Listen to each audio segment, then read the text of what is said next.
রাজাকাররা আজকে জাস্ট সংসদে মুতে দিছে এবং একজন ব্যক্তিও এর প্রতিবাদ করেনি। সংসদ অপবিত্র করে ফেলছে, একজন ব্যক্তিও প্রতিবাদ করেনি।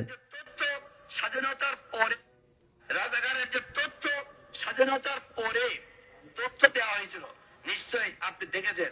সেখানে আওয়ামী লীগের মধ্যে 1080 জন রাজাকার, আর বিএনপির মধ্যে 700 কত জন রাজাকার, জামাতের মধ্যে 33 জন রাজাকার। মানুষ এত বড় একটা ভয়ঙ্কর তথ্য দেওয়ার পরেও মুক্তিযুদ্ধের পক্ষের দাবিদার যে মানুষগুলো, তাদের পক্ষ থেকে একটা প্রতিবাদ হলো না। এইটাই আমার বুকটা ফেটে চৌচির করে দিচ্ছে। সে কি বলল? জামাতে 33 জন রাজাকার, বিএনপিতে 700 আর আওয়ামী লীগে 1080। আচ্ছা, আপনারা কি জানেন 1971 সালে 55,000 রাজাকারের মধ্যে 36,000 রাজাকার গ্রেপ্তার হয়েছিল, যারা প্রত্যেকে জামাতের ছিল। 36,000 রাজাকার গ্রেপ্তার হয়েছিল জামাতের। আর সে কি বলল? 33 জন। আগে প্রথমে বলতে চাইছিল 35, তারপরে বলতে চাইছে 33। বাস্তবে 36,000 জামাতি রাজাকার শুধু গ্রেপ্তার হয়েছিল। তার তথ্য যে মিথ্যা এবং গুজবপূর্ণ এই রাজাকারের তথ্য, তা আরেকটা প্রমাণ দিচ্ছি। জামাতে ইসলামের কর্মীদেরকে নিয়ে রাজাকার বাহিনী গঠিত হয়। সেই গঠন হওয়ার সময় কতজন জামাত কর্মী সেখানে ছিল জানেন?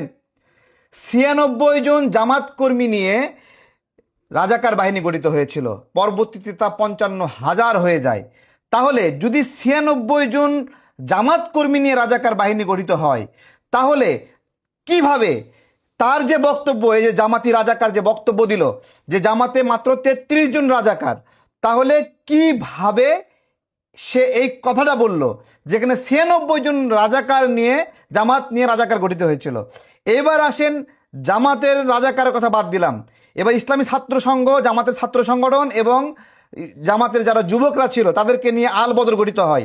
313 জন জামাত কর্মী ইসলামী ছাত্র সংঘ নিয়ে আল বদর বাহিনী গঠিত হয়।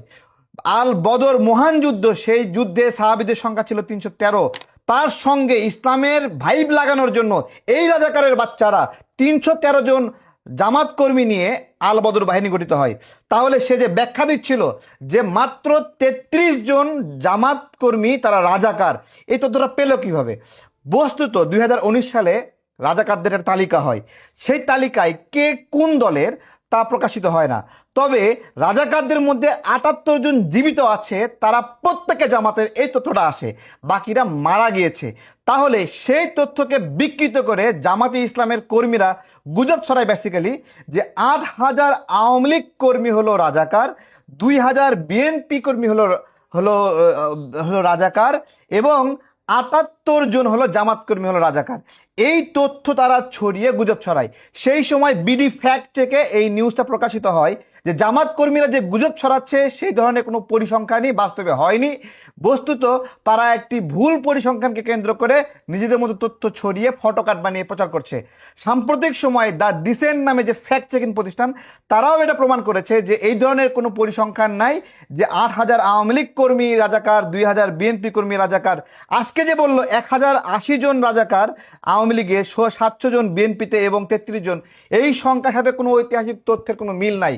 বস্তুত 96 জন জামাত কর্মী তারা এই রাজাকার বাহিনী গঠনের উদ্যোগ নিয়েছিল। পরবর্তীতে সেটা 55,000 হয়, যার প্রায় 36,000 গ্রেপ্তার হয়েছিল, প্রত্যেকে ছিল জামাতের কর্মী। এবং 313 জন জামাত কর্মী নিয়ে আল বদর গঠিত হয়, যার অসংখ্য জামাত কর্মী গ্রেপ্তার হয়েছিল। আজকে এই তথ্য বিকৃতিগুলো সংসদে দাঁড়িয়ে রসিয়ে রসিয়ে রাজাকারের বাচ্চারা করছে। দুঃখজনক যে বিএনপির পক্ষ থেকে ন্যূনতম প্রতিবাদ করা হয়নি, অথবা যারা প্রতিবাদ করতে চায় তাদেরকে কথা বলার সুযোগ দেওয়া হয়নি। এবং এইটাই সংসদে লিখিত দলিল আকারে থেকে যাবে, এইটাই পরিসংখ্যান হিসেবে পরবর্তীতে ব্যবহৃত হতে থাকবে। এইটাই আমাদের দুঃখজনক একটা বিষয়।